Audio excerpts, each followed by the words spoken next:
Hello बच्चों, तो कैसे हैं आप सब। देखिए बच्चों, पिछले वीडियो में क्वेश्चन नंबर 7 में कुछ मिस्टेक हो गया था। वहां पर जो डी का वैल्यू था उसमें साइन का गड़बड़ी हो गया था। हम लोग क्वेश्चन नंबर 7 एक बार फिर से देख लेते हैं, और जो वीडियो पहले वाला है वहां पर भी हमने कमेंट बॉक्स में इसको ऐड कर दिया है कि कहां पे मिस्टेक हुआ है, आप जाकर वहां पे सुधार लें। देखिए, find the 31st term of N AP whose 11th term is 38। आपको क्या फाइंड आउट करना है? 31st टर्म फाइंड करना है जिसका 11 टर्म क्या है 38 है और 16 टर्म क्या है 73 है। तो जो कंडीशन दे रखा है बच्चों उसी को हम लोग आगे प्रोसीड करेंगे। तो यहां पे कंडीशन क्या दे रखा है? 11 टर्म है 38। हम इसको क्या लिख सकते हैं? a plus 10d equal to 38 हम लोग लिख सकते हैं इसको। ये हमारा इक्वेशन नंबर पहला बन गया। ठीक है, नेक्स्ट हमें क्या दे रखा है? 16 टर्म इज 73। तो 16 टर्म को कैसे लिखते हैं? a plus 15d equal to 73 हो जाएगा। क्लियर है? अब हम क्या करेंगे, ये इक्वेशन नंबर हमारा 2 हो गया, हम इक्वेशन नंबर 1 को 2 से घटा देंगे। तो इसको यहां पर लेकर आइए, a plus 10d equal to 38 minus कर दीजिए। तो सब्ट्रैक्ट कर दिया हमने। a से a क्या हो जाएगा? एलिमिनेट हो जाएगा। माइनस करेंगे 15d में से 10d जाएगा तो कितना बचेगा? 5d बचेगा। यहां पर माइनस करेंगे 73 में से 38 जाएगा बच्चों तो कितना बचेगा? 35 बचेगा। अब यहां से देख लीजिए कि d बराबर आ गया है 7। अब बस यहीं पर वहां पर मिस्टेक हो गया था। d हम लोग का आ गया था -7। ठीक है, और -7 जब आया तो उसके वजह से जो एंड रिजल्ट है वो वहां भी गलती हो गई। तो यहां पर हम करेक्ट कर लेते हैं। अब हमें पूछा क्या है कि 31st टर्म पूछा है, यानी कि हमें पूछा है a31। a31 को क्या लिखेंगे बच्चों? a plus 30d। अब देखिए a प्लस 30d को क्या आप ऐसे तोड़ सकते हैं क्या? a plus 15d plus 15d। ऐसा हमने इसलिए किया बच्चों क्योंकि ऑलरेडी हमें a प्लस 15d की वैल्यू पता है जो कि 73 है। तो यहां पे 73 हम पुट कर देंगे, प्लस 15d हम लोग निकाल सकते हैं क्योंकि d का वैल्यू हमारे पास है। d की वैल्यू कितनी है? 7। मल्टीप्लाई कीजिए 73 प्लस 105, कितना आ जाएगा? 178 आ जाएगा। यही आपका 31st टर्म हो गया जो कि आपसे पूछा गया इस क्वेश्चन में। तो 31st टर्म क्या होगा? 178 हो गया। ठीक है। अब आज के लेक्चर में हम लोग बच्चों नेक्स्ट जो 16 नंबर से लेकर 20 नंबर तक जो क्वेश्चन है उसको हम लोग एक एक क्वेश्चन को करने वाले हैं। तो आप भी कॉपी और पेन निकाल लीजिए और साथ साथ करते चलिए। तो देखते हैं आज का पहला क्वेश्चन। इसको आप लोग प्लीज यहां पर नोट डाउन कर लीजिए, मिस्टेक नोट डाउन कर लीजिए। आपसे भी गलती हो सकता है, साइन में गलती हो जाएगा तो फिर बाद में सारे रिजल्ट्स आपके गलत ही आएंगे। नेक्स्ट क्वेश्चन की तरफ आगे बढ़ते हैं, चलिए। तो एक्सरसाइज 5.2 क्वेश्चन नंबर 16 देखिए बच्चों, determine the AP which third term is 16। तो थर्ड टर्म क्या दे रखा है? 16 दे रखा है। तो थर्ड टर्म को क्या लिखेंगे हम लोग? a plus 2d equal to 16। ठीक है, ये पहला कंडीशन दे रखा है, यहां पर पहला इक्वेशन बन गया पहला कंडीशन से। And the 7th term exceeds the 5th term. अब जो 7th टर्म है उसका जो दूसरा कंडीशन क्या आ रहा है? a7 यानी 7th term equal to exceeds the 5th term. तो 5th टर्म को एक्सीड करता है कितने से? 12 से, यानी कि इसमें 12 ऐड कर देंगे। क्लियर है? अब यहां से इक्वेशन क्या बन जाएगा बच्चों? a7 को क्या लिखेंगे हम लोग? a प्लस 6d, और a5 को क्या लिखेंगे? a प्लस 4d लिख लेंगे, और प्लस 12 तो है ही। ठीक है, a से a खत्म हो गया, और यहां से बच्चों आप बड़ा ही प्रफुल्लित होंगे कि 6d माइनस 4d बराबर कितना आ गया? 12 आ गया। ठीक है, तो 6d में से 4d जाता है, 6d में से 4d जाता है तो कितना बचता है जी? 2d बच जाएगा, इक्वल टू 12 आ गया। ठीक है, यहां से d की वैल्यू आपको क्या मिल जा रही है? 12/2 यानी कि 6 आ जा रहा है। ठीक है, तो d हमारा क्या हो गया? 6 हो गया। d हमारा क्या हो गया? 6 हो गया। हमें क्या फाइंड करना था? डिटरमाइन करना था एपी। तो एपी कैसे डिटरमाइन होता है? आपको फर्स्ट टर्म भी चाहिए और डी भी चाहिए। डी तो आ चुका है, अब हम पहला टर्म निकालेंगे। तो ये डी की वैल्यू आप फर्स्ट इक्वेशन में पुट कर दीजिए। पुट इन इक्वेशन पहला। ठीक है, तो यहां से क्या आ जाएगा, डी की वैल्यू 6 पुट कीजिए, तो a plus 2 into 6 12 equal to 16, तो a की वैल्यू कितनी आ गई 4, तो हमारा AP क्या हो जाएगा, पहला टर्म 4, फिर उसमें 6 ऐड कीजिए तो दूसरा टर्म 10, फिर उसमें 6 ऐड कीजिए तो तीसरा टर्म 16 एंड सो ऑन, यही हमारा AP आ जाएगा। ठीक है, होप कि आपको समझ में आ रहा हो। नेक्स्ट क्वेश्चन की तरफ आगे बढ़ते हैं, क्वेश्चन नंबर 17, इसको आप लोग लिख लीजिए, क्वेश्चन नंबर 17। देखिए बच्चों, अगर लेक्चर स्लो लगता है तो आप लोग इसको 1.5x या फिर 2x पर देख लीजिए इसको। फाइंड दी 20 टर्म, हमें क्या फाइंड करना है, 20वां टर्म फाइंड करना है फ्रॉम द लास्ट टर्म। बहुत इंपॉर्टेंट क्वेश्चन है ये, 2 नंबर में आपसे पूछ सकता है, 2 या कभी कभी 3 नंबर में भी पूछता है, या फिर MCQs में भी पूछ सकता है। इसका नेचर ऐसा है, इस क्वेश्चन का बड़ा ही इंपॉर्टेंट है। हम लोगों ने एग्जाम्पल में भी ऐसा क्वेश्चन देखा था, दे रखा है find the 20 term from the last term of an AP 3, 8, 13 और ऐसे करते करते 253 तक गया है। ऐसे क्वेश्चन में बच्चों हमें क्या बोला है कि लास्ट से 20 टर्म निकालिए, तो आप क्या कीजिए कि इस AP को पलट करना, लास्ट से आप लोग लिखना स्टार्ट कर दीजिए। यहां पर AP में देखते हैं बच्चों, तो 3 से 8 हुआ है, यानी कि D इक्वल टू यहां पर आ गया है 8 minus 3 equal to 5, 8 minus 3 equal to 5, ये D है ओरिजिनल AP का। लेकिन जब हम इसको पलटेंगे तो यहां से स्टार्ट होगा 253, और 253 से क्या होगा, टर्म घटते जाएगा, क्योंकि ये देखिए यहां से क्या था, ओरिजिनल AP में बढ़ता हुआ टर्म था, तो जब हम इसको पलटेंगे, रिवर्स करेंगे, लास्ट से हम देखेंगे तो घटता हुआ AP दिखाई देगा। तो यानी कि 253 है, तो इसमें से 5 और घटाएंगे तो 248 हो जाएगा। ऐसे ही आगे ये बढ़ता जाएगा।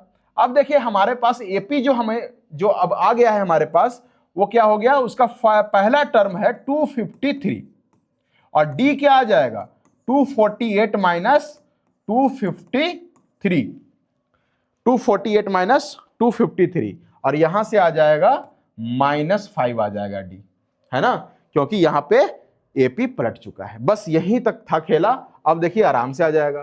फाइंड द 20 टर्म, तो A20 इक्वल टू क्या हो जाएगा, A प्लस 19D आ जाएगा। ठीक है, A की वैल्यू हम लोग क्या पुट करेंगे 253, ये सबसे इसका सेफेस्ट और इजी मेथड है, और प्लस 19 इंटू -5, ठीक है, 19 इंटू -5 क्या आ जाएगा 253 माइनस 95, 19 इंटू 5 क्या हो जाएगा 95, माइनस का साइन प्लस माइनस माइनस हो जाएगा।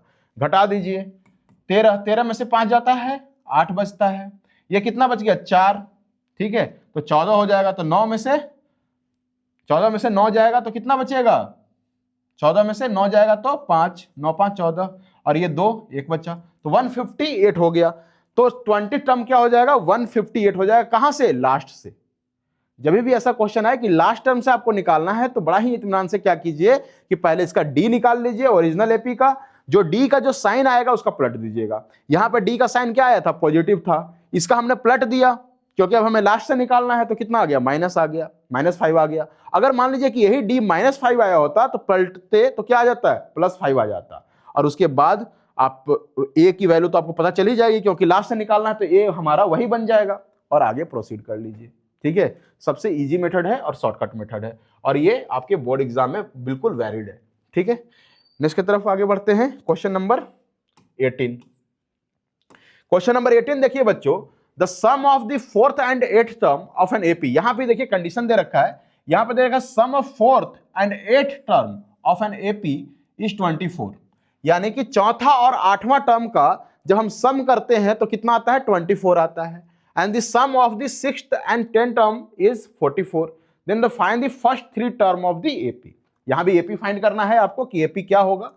तो देखिए सम ऑफ द 4th टर्म यानी कि A4 प्लस A8 दे रखा है आपको, इक्वल टू कितना दे रखा है 24। ठीक है, यहां से देखिए बच्चों A प्लस 3D लिख लीजिएगा और A प्लस 7D कर लीजिएगा। ठीक है, एक इससे कम होता है, equal to 24।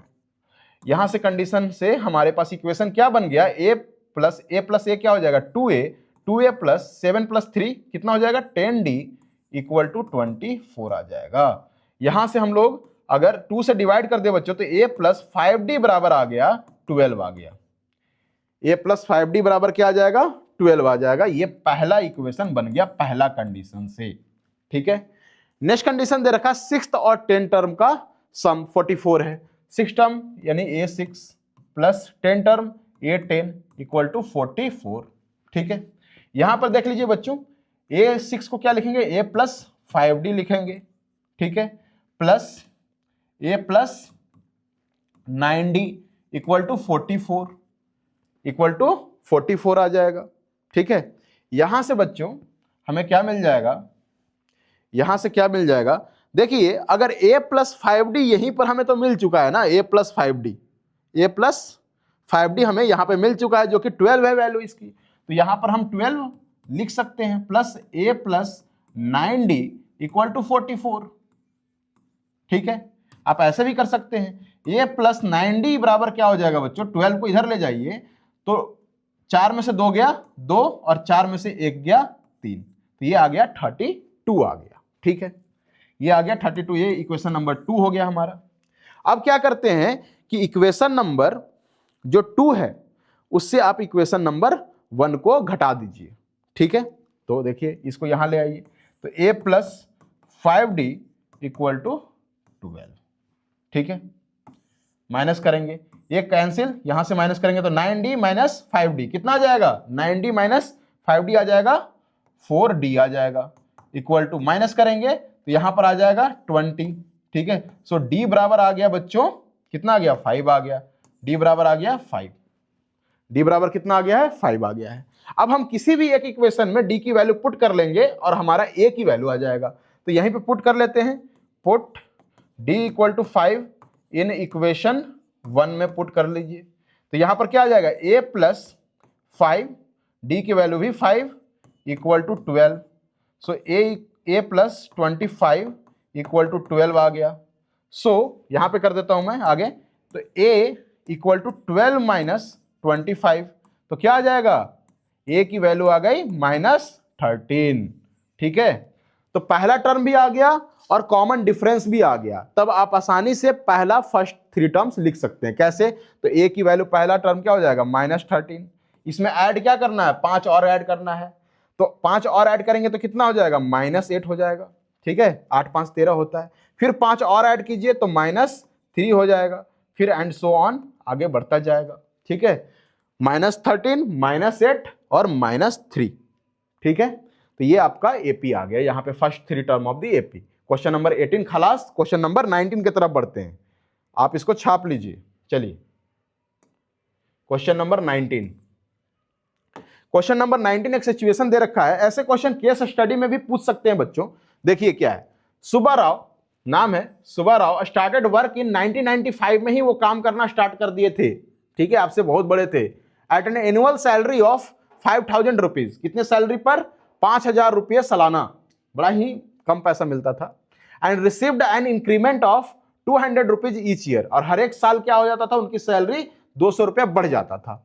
In which year did he his income reach 7000 rupees, तो कौन सा ईयर में बताइए कि 7000 रुपया उसका उनका एनुअल सैलरी हो जाएगा। तो देखते हैं कि हमें क्या दे रखा है कि सैलरी जो 1995 में स्टार्ट हुआ वो 5000 हुआ, तो अगर इसको एपी में लिखने की कोशिश करें तो पहला टर्म ही हमारा क्या हो जाएगा, 5000 रुपया हो जाएगा, रुपीज, ठीक है। और इंक्रीमेंट उनको कितना मिल रहा है हर एक साल, 200, तो यही तो हमारा कॉमन डिफरेंस हो गया ना, यही चीज तो ऐड हो रहा है। कॉमन डिफरेंस क्या होता है कि जो कि कॉमनली हर एक टर्म में ऐड होता जाए और हमें आगे का टर्म मिलता जाए, प्रीवियस टर्म में ऐड हो और आगे का टर्म हमें मिलता जाए। तो कॉमन डिफरेंस क्या हो गया यहाँ पे, 200 रुपीज हो गया, क्योंकि यही इंक्रीमेंट हो रहा है हर एक साल, कॉमन डिफरेंस यही आ गया, ठीक है। In which year did his income reach 7000, तो हम मान लेते हैं कि nth ईयर में, लेट nth ईयर है ना, इनकम इक्वल टू 7000 रुपीज। तो यहां से क्या लिख सकते हैं हम लोग, ए एन बराबर 7000, एन क्या होता है, ए प्लस एन माइनस 1, यही फॉर्मूला होता है, इंटू डी इक्वल टू 7000। बाकी सब वैल्यू पुट कर दीजिए, ए की वैल्यू कितनी है 5000 प्लस एन माइनस 1, डी की वैल्यू कितनी है 200 इक्वल टू 7000, ठीक है। अब यहां से आगे बढ़िए, 5000 उधर जाएगा तो 2000 बचेगा, 7000 माइनस 5000, 2000, 7000 माइनस 5000, 2000। तो n minus 1 into 200 equal to 2000। ठीक है, so n minus 1 equal to क्या आ जाएगा, ये आ गया 10, 10 टाइम्स में कट जाएगा। सो n इक्वल टू आ गया 11, यानी कि 11th ईयर में उनकी जो सैलरी है वो 7000 हो जाएगी। अगर आपसे पूछा कि कौन से साल में हो जाएगा, तो 1995 से में ऐड कर दीजिए 11 साल, और 10 साल जब इसमें ऐड कीजिएगा तो कितना आ जाएगा 2005, और यानी कि 2006 में जाके इनकी सैलरी 7000 रुपया होगा। ठीक है ना, 5 ऐड कीजिएगा 2000 आ जाएगा। ठीक है, और फिर 6 और ऐड कर दीजिए तो 2006 में। ठीक है, next question, question number 20, last question है आज का। रामकली, देखो एनसीईआरटी वाले ना नाम बड़ा ही चुन के रखते हैं। आपने देखा होगा रामकली, तो फिर जॉन, और फिर पता नहीं क्या क्या नाम पहले भी चैप्टर्स में आपने पढ़ रखे हैं। तो Ramkali saved 5 rupees in the first week of a year and then increase her weekly saving by ₹1.75 rupees. ठीक है, if in the next week her weekly saving becomes 20.75 rupees, find n. बड़ा ही मतलब कि ये लो प्राइसेस दे रखे हैं यार एनसीईआरटी में, इसको रिवाइज करने चाहिए। रामकली सेव्ड 5 रुपीज, ठीक है, अपना फर्स्ट वीक में, किसी साल में पहला वीक में उन्होंने 5 रुपया सेव किया, तो यही हमारा क्या बन जाएगा, ये बन जाएगा 5 रुपीज। ठीक है, फिर क्या है कि उन्होंने हर एक वीक में फिर कितने से अपनी सेविंग बढ़ाई, 1.75। तो 1.75 क्या हो गया, कॉमन डिफरेंस आ गया, क्योंकि हर एक बार इतना ही से बढ़ा रही हैं। If in the nth week में, यानी कि an हो गया, an बराबर कितना हो गया 20.75 रुपीज उनके पास हो जाता है। If in the nth week her weekly saving कितना हो जाता है 20.75 रुपीज। ठीक है, तो यहां से 20 रुपया 75 पैसा बचा पाती हैं nth वीक में जाके, वही हमें फाइंड करना है कि ये कौन सा वीक होगा। ठीक है, चलिए, तो a plus n minus 1d formula apply कर दिया, 20.75। a की वैल्यू कितनी है जी 5, प्लस n माइनस 1, d की वैल्यू कितना है 1.75 इक्वल टू 20.75। ठीक है, 5 इधर जाएगा तो घटेगा ना जी 5, तो n माइनस 1 इंटू 1.75, यहाँ पे 5 घटाइए तो कितना आ जाएगा 15.75, यानी 15 रुपया 75 पैसा। इन दोनों को डिवाइड कीजिए, n माइनस 1 15.75 डिवाइडेड बाय 1.75, ये पॉइंट से पॉइंट हट जाएंगे। क्यों हटेंगे, क्योंकि यहां भी 2 डिजिट के बाद पॉइंट है और यहां भी 2 डिजिट के बाद पॉइंट है, तो हम हटा सकते हैं। ऐसे हटा सकते हैं कि दोनों तरफ ऊपर और नीचे 100 से मल्टीप्लाई कर दीजिए, 100 से मल्टीप्लाई करेंगे तो ये आ जाएगा 1575 और ये आ जाएगा 175। यहां से देखिए 9 टाइम्स में ये कट जाएगा, तो n की वैल्यू कितनी आ गई, 1 इधर आके ऐड होगा तो 9 प्लस 1 यानी कि 10, यानी कि इन्होंने 10वां वीक में 10th वीक में जाकर कितना पैसा सेव कर पाएंगी 20.75 रुपीज। यही आपसे पूछा गया था। तो ये 5.2 का एंड हुआ, एक्सरसाइज 5.2 का। हर एक क्वेश्चन हमने डिटेल से आपको करवाया है। प्लेलिस्ट में सारे वीडियो डाले जा रहे हैं बच्चों, आप प्लीज जाकर प्लेलिस्ट देखिए। ठीक है, और चैनल को सब्सक्राइब कीजिए, आगे बढ़ते रहिए। अब हम लोग नेक्स्ट वीडियो में क्या देखने वाले हैं, नेक्स्ट वीडियो में हम लोग देखेंगे बच्चों sum of first N term of N AP. जो sum of first N term of AP होता है, आपने पढ़ा होगा कि एस एन बराबर क्या होता है n/2 और 2a plus n minus 1 into D. ये आखिर आया कैसे, ये मैं बहुत शॉर्ट में एक्सप्लेन करूंगा, एक कहानी भी सुनाऊंगा आपको। तो ये लगभग 5 से 10 मिनट का वीडियो में हम लोग इसको एक्सप्लेन करेंगे, एक आध क्वेश्चन कर लेंगे और फिर 5.3 एक्सरसाइज स्टार्ट कर देंगे। तब तक के लिए धन्यवाद।